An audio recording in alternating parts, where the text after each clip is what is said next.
पेट के लिए सबसे बढ़िया है जी बेल का मुरब्बा, जो बेल फ्रूट होता है उसका मुरब्बा, और सेब का मुरब्बा जो ब्रेन के लिए और हार्ट के लिए अच्छा है। मतलब लोगों ने इन चीज़ों को अब फार्मिंग कर दिया, अब ये कोल्ड स्टोर की चीज़ें रह गई। अब जैसे आम है, आम की सब्ज़ी कितनी बढ़िया बनती थी, अभी भी बनाते हैं जो लोग बनाते हैं, आम को बॉयल करके उसकी सब्ज़ी बनती है।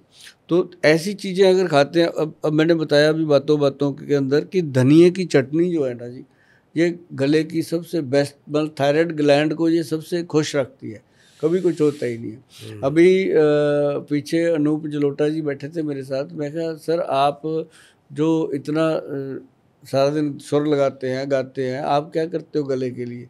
कहते गोयल साहब मैं क्या करता हूँ, मैं अमरूद के पत्ते लेके ना उनको चबा चबा के खाता हूँ। मैं कहा जी फिर? कहते मेरा गला बिल्कुल ठीक हो जाता है। तो फिर मैंने उनको बताया, मैं कहा एक काम और करना सर, मैं कहा पंजाब में जितने सिंगर हैं वो मेरे से नुस्खे लेते हैं, मैं क्या आप एक काम करना, सेंधा नमक लेकर के आधा चम्मच और 1 चम्मच हनी लेकर के उसको अच्छे से मिक्स करके चाट के खा के देखिएगा, फिर गला क्या कहता है। उसके बाद वो कहते अभी खाएंगे, वही मंगा के खिलाया। आप ये कह रहे हैं चाट के खाने की बात, तो मुझे याद आया कि मैं जब छोटा था, वालदा हमारी बादाम भिगाते थे रात भर और मिट्टी की कुलिया में, मिट्टी की कुलिया उसमें उसको घसते थे। हाँ, घस के उसका पेस्ट बनता था, वो खिला देते थे। हाँ, बोले बेहतरीन है गले के लिए। गले के लिए बेहतर। अच्छा आजकल मैं बताऊं जी उसका और फ़ायदा, वो मैंने 2-3 डायबिटिक पेशेंट को करवाया अच्छा। कि रात को बादाम को भिगो दो, सुबह छिलका उतारो, जो सिलबट्टा होता है उस पर रगड़ो। हाँ सिलबट्टे पे रगड़ के, अब पहले तो सिलबट्टा ही नहीं मिलता जी, वो भी मैंने अपने ऑफिस में ला के रखे हैं। मिक्सर लगे, हाँ 10-12 ला के रखे हैं मैंने, जो भी आता है उसको दे देता हूँ एक की तू ले जा घर पे, जब तेरा काम हो गया वापस दे जाना। तो वो क्या है जी, सिलबट्टे पे पीस के ना जी, अगर बादाम, अकेला बादाम सिलबट्टे पे पीस के लिया जाए तो शुगर रोग को डाउन कर लेता है, डायबिटीज़ को कंट्रोल कर लेता है और एनर्जी देता है शरीर। तो ये सारी चीज़ें अभी आज अपनी बात हो रही है, मुझे तो लग रहा है कि आज एक सूरज के आगे हम दीपक जला के बैठे हैं, नहीं, क्योंकि ज्ञान आपको जितना है नहीं, वो आज के वैद्य को भी नहीं हो सकता, नहीं, है ना? इसीलिए आज मुझे लगा कि आपसे डिस्कस होनी चाहिए। नहीं, मुझे उतना ज्ञान नहीं है। मुझे क्या है, देखिए गोयल साहब,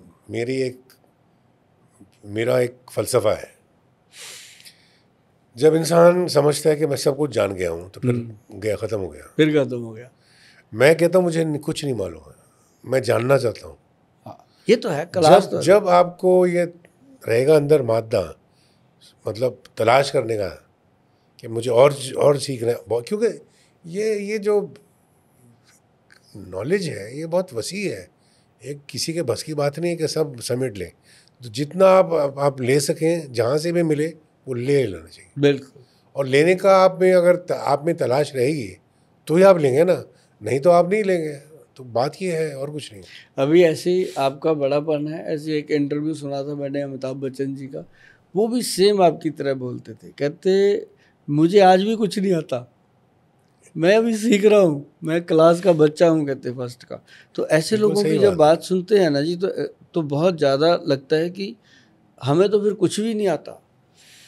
अगर इतने बड़े बड़े विद्वान लोग कहते हैं कि अभी हम सीख रहे हैं, तो इसका मतलब हम एवरी टाइम क्लास में हैं। नहीं, ऐसी बात नहीं है गोयल साहब। देखिए, आप अपनी फील्ड में आपके पास जो नॉलेज है, जो आपके पास ज्ञान है, वो हमारे पास नहीं है। तो हमारी फील्ड में हमारे पास जो ज्ञान है, क्योंकि एक पूरा हमने सफ़र किया हुआ है ना 40 साल का, जिसमें मैं यहाँ शुरू हुआ, तो यहाँ से शुरू होते होते मैं ऐसे चला, करते करते करते एक पूरा सर्कल है, वापस आया, लेकिन मैं हूँ वहीं पर, लेकिन कुछ और हूँ। तो वो एक जो सफ़र है वो सिखाता है ज़िंदगी का। जैसे आपका अपना सफ़र है, तो सब अपना अपना सफ़र तय करके एक जगह पहुँचते हैं। तो एक ज़िंदगी का जो एक एक्सपीरियंस होता है ना, और चलते चलते सीखते हैं।